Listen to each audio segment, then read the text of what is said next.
Hello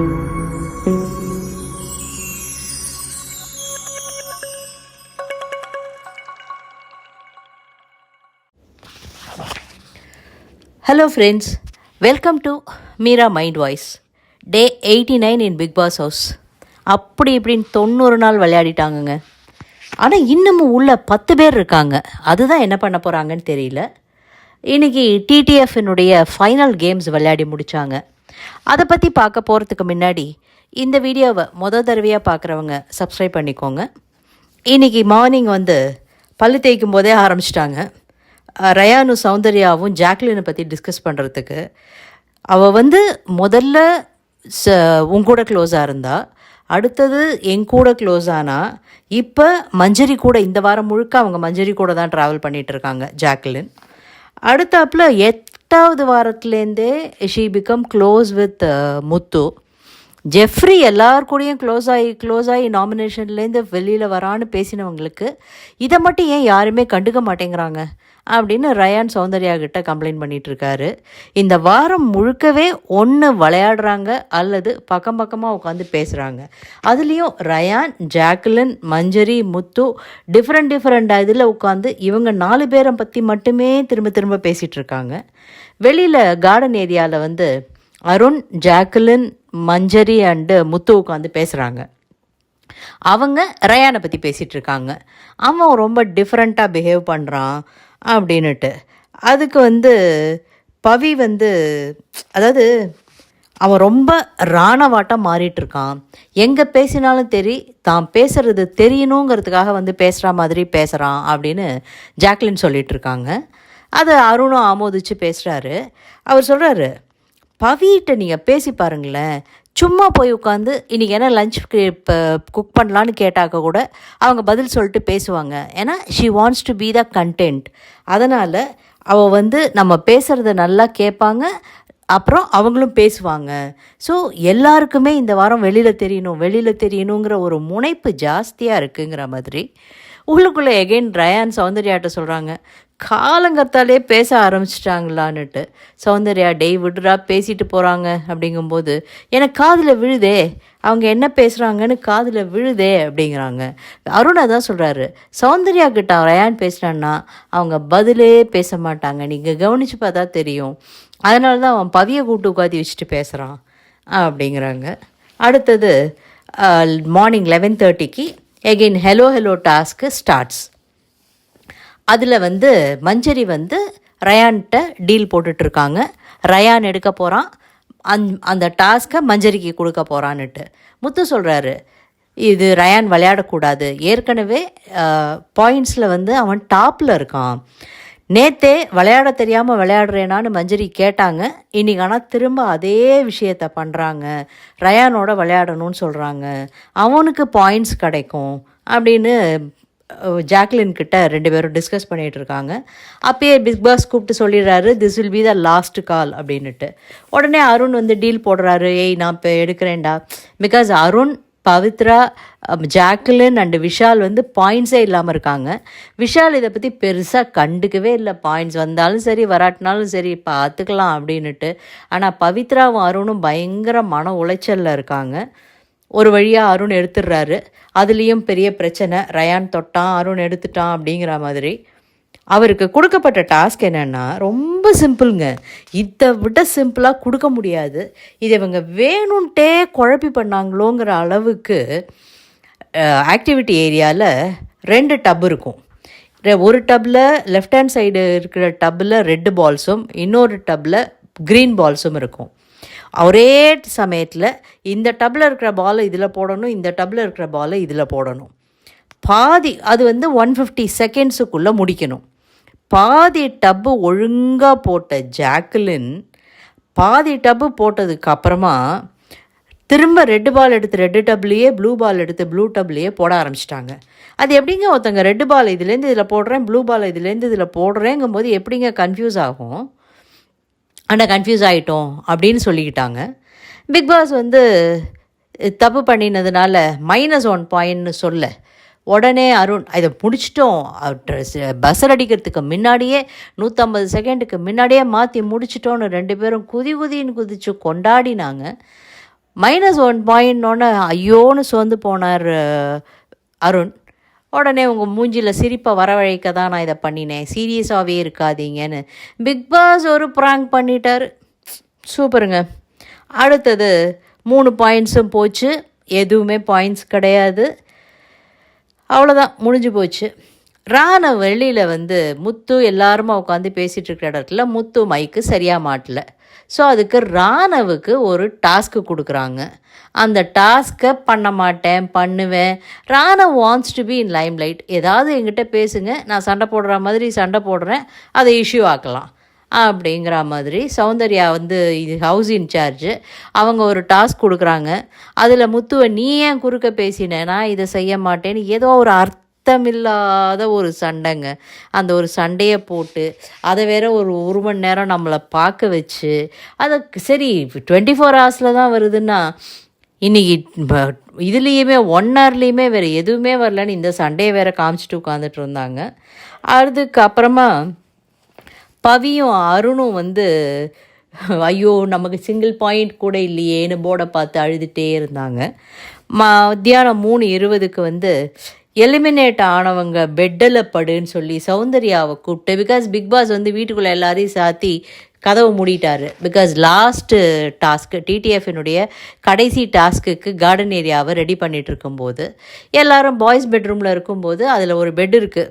அந்த பெட்டுக்கு வர்றவங்க எல்லாம் ஆனந்தி போனாங்க, அடுத்தது அன்ஷிதா போனாங்க, ஒத்தொத்தராக போனாங்கன்னுட்டு சௌந்தர்யாவை கூப்பிட்டு அதில் படுக்க சொல்லலான்னு கிண்டல் பண்ணி அது ஒரு மாதிரி அங்கே ஒன்று பண்ணிகிட்டு இருந்தாங்கங்க. ஓகே, ஃபன்னாக இருந்தது. என்ன பண்ணுறது, இப்படி தான் இருக்கும் இந்த வாரம்.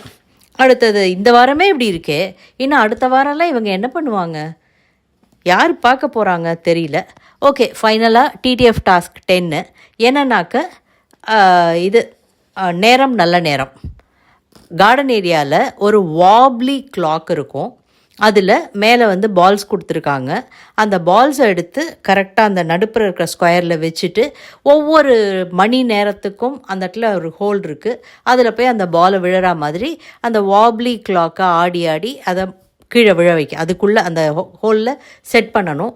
இது buzzer to buzzer task. Bigg பாஸே 3 டீம் பண்ணி வச்சிட்டாரு.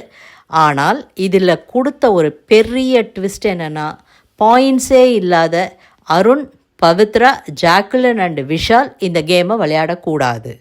மிச்ச 6 பேரில் அவரே செலக்ட் பண்ணின அந்த டீம்ஸ் சௌந்தர்யா, ரயான், முத்து, மஞ்சரி, ராணவ் அண்டு தீபக். இவங்க 6 பேரும் 3 இதை விளையாடணும்.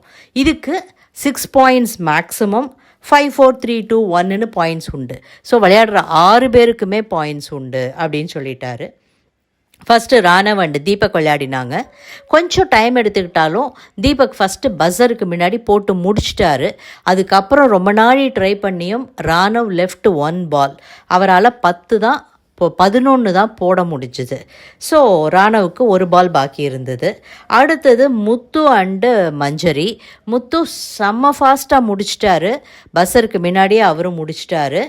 அவர் மஞ்சரிக்கும் ஒரே 1 பால் தான் நின்றுது. ஆனால் தீபக் அண்டு ரயானை கம்பேர் பண்ணும்போது, ராணவை கம்பேர் பண்ணும்போது இவங்களுடைய டைமிங் கம்மியாக இருந்தது. அடுத்தது Rayan and Soundarya. Rayan finished well. சௌந்தர்யாவுக்கு 2 பால்ஸ் பாக்கி இருந்தது. ஸோ ஆப்வியஸ்லி சௌந்தர்யா தான் லாஸ்ட்டாக 1 பாயிண்டில் இருப்பாங்க. எல்லாம் பண்ணிவிட்டு பிக் பாஸ் இவங்க எல்லாரையும் வெயிட் பண்ண சொல்லிவிட்டு ரிசல்ட் ரெடியாக இருக்குது. ஆனால் அதில் ஒரு ட்விஸ்ட்டும் இருக்குது. எல்லாமே சனிக்கிழமை தெரியும். வெளியில் இது சொல்கிறாங்க இல்லையா, இவங்க போகலாம்னு ஒரு இது போடுறாங்க, ப்ராபபிள். அதில் பார்த்தா மஞ்சரி போகிறதுக்கு வாய்ப்பு இருக்குது. அடுத்தது பவித்ரா, அடுத்தது ரயான்கிற மாதிரி வருது. இதில் வின் பண்ணக்கூடியவங்க ரயான் அண்டு மஞ்சரி 2 பேரும் பாயிண்ட்ஸ் டேபிளில் ஜாஸ்தி இருக்காங்க. ரயான் 15 பாயிண்ட்லேயும் மஞ்சரி 14 பாயிண்ட்லேயும் இருக்காங்க. ஸோ எந்த இதில் பெர்முடேஷன் காம்பினேஷனில் போட்டு பார்த்தாலும் இவங்க 2 பேருமே மாட்டுவாங்கன்னு தோணுது. அதனால் பிக் பாஸ் சனிக்கிழமை இன்றைக்கி சொல்கிறேன்னு சொல்லிட்டாரா? பிகாஸ் இன்றைக்கி ஓட்டிங் ரிசல்ட்டில் யார் மேலே போகிறாங்க யார் கீழே போகிறாங்கன்னு பார்த்துட்டு சொல்லலான்னுட்டு தெரியல நமக்கு. ஸோ சனிக்கிழமை தெரியும்னுட்டு எல்லா கண்டஸ்டன்ட்ஸ் எல்லாருமே பயங்கர கன்ஃபியூஷனில் இருக்காங்க. இதுக்கு எப்படி வரும், ஒருவேளை இது இப்படி இருக்குமா அது இப்படி இருக்குமான்னுட்டு ரயானுக்கும் மஞ்சரிக்கும் மனசுக்குள்ளே ஒரு சின்ன சந்தேகம் வருது. ஆனால் அவங்க அதை வெளிக்காட்டலை. எல்லோரும் அங்கங்கே கும்பல் கும்பலாக உட்காந்து பேசிகிட்டு இருக்காங்க. கும்பலாக யார், ரயான் புதுசாக அருண்கிட்ட நிறைய பேச ஆரம்பிச்சிருக்காரு இன்னைக்கு. ஸோ அவங்க 2 பேரும் பேசுகிறாங்க. இவருங்க இப்படி தான் பேசுவாங்க, அவங்க ஜாக்குலின் மஞ்சரி அண்டு முத்து ஒரு புது டீம் ஆயிட்டாங்க, அப்படி இல்லைனாக்கா ஜாக்குலின் முத்து அண்டு தீபக்கை சொல்கிறாங்களான்னு தெரியல. ஒருத்தங்க எமோஷ்னல், ஒருத்தர் எமோஷனே காட்டாதவர், தீபக் எமோஷன்ஸே காட்டுறதில்ல. நடுப்புற இன்னொருத்தர் middle way, that is Muthu. Jacqueline பயங்கர எமோஷ்னல். இவங்க 3 பேருமா சேர்ந்து ஒரு கேம் ஆடுறாங்க. இவங்க எல்லாருக்குமே என்ன இருக்குன்னாக்க தீபக், முத்து, மஞ்சரி, ஜாக்லின் 4 ஃபைனலிஸ்ட்டு. இன்னொருத்தங்க யார் வரப்போகிறாங்கங்கிறத மட்டும்தான் அவங்க யோசிக்கிறாங்கங்கிற மாதிரி மற்ற ஹவுஸ்மேட்ஸ் அத்தனை பேருமே பீதியில் இருக்காங்க. அதெல்லாம் அப்படி நடக்க வாய்ப்பில்லையே, என்ன வேணாலும் எப்போ வேணாலும் மாறலாமே. பார்ப்போம். அடுத்தாப்பில் நண்டு டோத்தீஸ் இது கொடுக்குறாங்க, ஒரு ப்ரமோஷன் டாஸ்க் இல்லை, ப்ரமோஷன் ஈவெண்ட்டு. அதில் என்ன பண்ணணுன்னா நண்டு டோத்திக்கு இவங்க 1 மினிட்டுக்கு ஒரு அட்வர்டைஸ்மெண்ட் வீடியோ ரெடி பண்ணணும். இதில் விஷால் ராணவ், முத்து அருண், ரயான் தீபக், சௌந்தர்யா பவி. இதுக்கு ஜட்ஜஸ் மஞ்சரி அண்டு ஜாக்லின். உண்மையிலேயே முத்து அண்ட் அருண் பண்ணது நீட்டாக இருந்தது, எங்கேயுமே ஒரு தொய்வில்லாமல். 2 பேருமே ரொம்ப கேஷுவலாக நல்லா நடிக்கிறாரு முத்து. டக்குன்னு ஸ்கிரிப்ட் பண்ணுறாரு, நல்லா நடிக்கிறாரு, அழகாக நடித்து அதை பண்ணினாங்க. ஸோ முத்து அண்ட் அருண் வின்னர்ஸுன்ட்டாங்க. எல்லோரும் வீட்டுக்குள்ளே போகலான்னு சொல்லிட்டாங்க. யூஸ்வலாக ஏதாவது கேஷ் ப்ரைஸு அது இது ஏதாவது சொல்லுவாங்க. பட் நண்டு என்ன பண்ணினது ரொம்ப அழகாக, இதுக்கு முன்னாடி ஒரு ஃபேஷன் ஷோ நடத்தினாங்க இல்லையா, அதில் எடுத்த ஃபோட்டோ கூட இவங்க அத்தனை பேருக்கும் ஒரு நியூ இயர் வாழ்த்துக்கள் ப்ளஸ் கம்ப்ளீட்டாக ஒரு ட்ரை ஃப்ரூட் பாக்ஸு எல்லாம் வச்சு எல்லாருக்கும் ஒரு கிஃப்ட் ஹேம்பர் கொடுத்துட்டாங்க. ஆல் த ஹவுஸ்மேட்ஸ் வேறு ஹாப்பி, ஜாலியாக ட்ரை ஃப்ரூட்ஸ் சாட்டு கொண்டாடிட்டு இருக்காங்க. நைட்டு எகெயின் கார்டன் ஏரியாவில் ராணவை பற்றி டிஸ்கஸ் பண்ணிகிட்ருக்காங்க. யார் மஞ்சரி, பவித்ரா, அருண், ரயான், சௌந்தர்யா இவங்கெல்லாம் ராணவை பற்றி டிஸ்கஸ் பண்ணுறாங்க. அவன் உண்மையிலேயே யாருன்னே தெரியல. பவித்ரா கூட ஒரு சீன் ஆரம்பித்தானே அது ராணவா, திடீர்னு இங்கே எல்லாத்தையும் சிரித்து பேசினானே அவன் ராணவா, இல்லை திடீர்னு இங்கே ஒரு கோவத்தை காமிச்சானே இன்றைக்கி அவன் ராணவா. சௌந்தர்யா கிட்ட எனக்கு உங்களை முன்னாடியே தெரியும், நம்ம பார்த்துருக்கோம் அப்படின்னு ஏதோ சொல்லியிருக்கான் போல இருக்குது. அவனை நான் பார்த்ததே இல்லை, என்றைக்கோ ஒரு நாள் பார்த்துருக்கேன் போல இருக்குது, அதை வச்சு நீங்கள் வெளியிலேயே எனக்கு ஃப்ரெண்டுன்னு சொல்லிட்டு திரியிறாமோ அப்படின்னு சௌந்தர்யா சொல்கிறாங்க.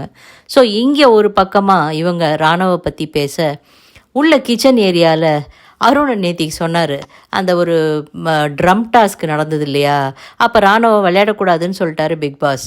ஸோ அவன் என்ன பண்ண ஆரம்பிச்சிட்டான், கமெண்ட்ரி பண்ண ஆரம்பிச்சிட்டான். நானே மன உளைச்சலில் தனியாக விளையாடிட்டு இருந்தா ஒரு முடியலையே, சரி எல்லாருமா சேர்ந்து குரூப் ஃபார்ம் பண்ணி விளையாடலாங்கும்போது இவன் பின்னாடிலேருந்து கமெண்ட்ரி பண்ணுறான், ஆரம்பிச்சிட்டாங்க குரூப் ஃபார்ம் பண்ண அது இதுன்னுட்டு. அப்போது சொன்னார் அருண், டெய் நீ இந்த கமெண்ட்ரியை நிறுத்தினேன்னா I swear on my profession, இந்த கேமை விளையாடி முடிச்சுட்டு நான் வெளியில் போய்டுறேன்டா, எல்லாத்தையும் கழட்டி வச்சுட்டு ப்ளீஸ் தயவு செஞ்சு பண்ணாதரா, ஏற்கனவே நாங்கள் எல்லோரும் ரொம்ப டயர்டாக இருக்கோம், இதில் உன்னோட கமெண்ட்ரியை வேறு எங்களால் தாங்க முடியலன்னு சொன்னார். அதை வச்சு உள்ள தீபக், அருண் இவங்க எல்லோரும் கிண்டல் பண்ணிகிட்டு இருக்காங்க ராணவை. நைட்டு நம்ம சௌந்தர்யா விஷால்கிட்ட சொல்லிகிட்டு இருக்காங்க, எல்லாருமே பீதியில் இருக்காங்க அப்படிங்கிற மாதிரி. ஸோ எல்லாருமே பீதியோடு அலைஞ்சிட்டு இருக்கும்போது இன்னும் 2 வாரம் இருக்குது இவங்க பண்ணுறதெல்லாம் பார்க்குறதுக்கு. ஸோ வெளியில் மக்களும் பீதியோடு காத்துட்ருக்காங்கன்னு சொல்லி இந்த வீடியோவை முடிக்கிறேன். இதில் பற்றி உங்களுக்கு ஏதாவது கமெண்ட்ஸ் இருந்ததுன்னா கமெண்ட் செக்ஷனில் சொல்லுங்கள். லைக் பண்ண மறக்காதீங்க, ஷேர் பண்ணுங்கள், சப்ஸ்கிரைப் பண்ண மறக்காதீங்க. தேங்க்யூ.